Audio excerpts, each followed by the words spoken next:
ఇవాళ ఇవాళ కొడంగల్ నియోజకవర్గం నుంచి లగచర్ల నుంచి మా తండావాసులు దాదాపుగా 13 మంది అయితే 9 మంది మహిళలు ఒక 3 పురుషులు కూడా రావడం జరిగింది. గత వారం రోజు నుంచి కూడా మీరు మీడియా మిత్రులందరూ కూడా చూస్తూ ఉన్నారు.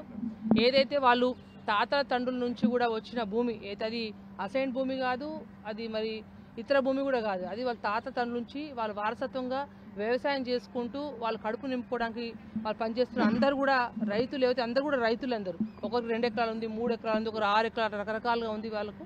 అందరూ కూడా ఇప్పుడు ఏదైతే ఫార్మా కంపెనీ గతంలో పోయిన ప్రభుత్వంలోనే ఆల్రెడీ 13,000 ఎకరాలు ఫార్మా సిటీ ఏర్పాటు చేయడానికి పోయిన రాష్ట్ర ప్రభుత్వం ఏర్పాటు చేయడం జరిగింది. వాస్తవంగా అక్కడే ఫార్మా కంపెనీ ఫార్మా సిటీ ఏర్పాటు చేయాలి. కానీ ఇవాళ ఏదైతే కాంగ్రెస్ ప్రభుత్వం, రేవంత్ రెడ్డి ప్రభుత్వము ప్రత్యేకంగా వారి స్వలబ్ధి కోసము ఆ కొడంగల్లోని లగచర్ల గ్రామంలో ప్రత్యేకంగా గిరిజన వాసులు, మా తండా వాసులందరినీ కూడా వాళ్ళ భూములు, అమాయక ప్రజల యొక్క రైతుల యొక్క భూములు తీసుకొని అక్కడ ఫార్మా సిటీ ఏర్పాటు చేయడానికి ఏదైతే చేస్తుందో ఇది యావత్ తెలంగాణ రాష్ట్రంలో ఉన్న మా లంబాడ సోదరులందరం కూడా మేము పూర్తిగా వ్యతిరేకిస్తున్నాం. ఎందుకంటే ఇవాళ కాంగ్రెస్ ప్రభుత్వం వచ్చిందంటే ప్రత్యేకంగా లంబాడలు 90% మంది కాంగ్రెస్ పార్టీ సపోర్ట్ చేయడం వల్ల ఇవాళ ప్రభుత్వం వచ్చింది. కానీ ఇవాళ ప్రభుత్వం వచ్చినాక పూర్తి స్థాయిగా చేసే మీ దౌర్జన్యం ఇవాళ లంబాడల మీద చేస్తున్నారు. మీరు ఒకసారి గమనించండి.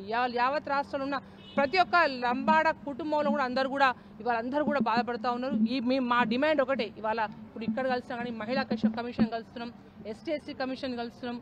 మా డిమాండ్ ఒకటే, గిరిజన భూముల జోలికి దయచేసి మీరు రాకూడదు. మీరు ఫార్మా సిటీ ఏదే ఉందో గతంలో అయితే 13,000 ఎకరాలు ఏర్పాటు చేసిందో అందులో మీరు ఫార్మా కంపెనీ పెట్టుకుంటారు, ఫార్మా సిటీ పెట్టుకుంటారు, అన్నీ చేసుకోండి. కానీ గిరిజనులను టార్గెట్ చేసి, గిరిజన రైతుల యొక్క భూములను టార్గెట్ చేసి వాళ్ళ కడుపులు కొట్టొద్దు అని చెప్పేసి ఈ రాష్ట్ర ప్రభుత్వాన్ని మేము డిమాండ్ చేస్తున్నాం.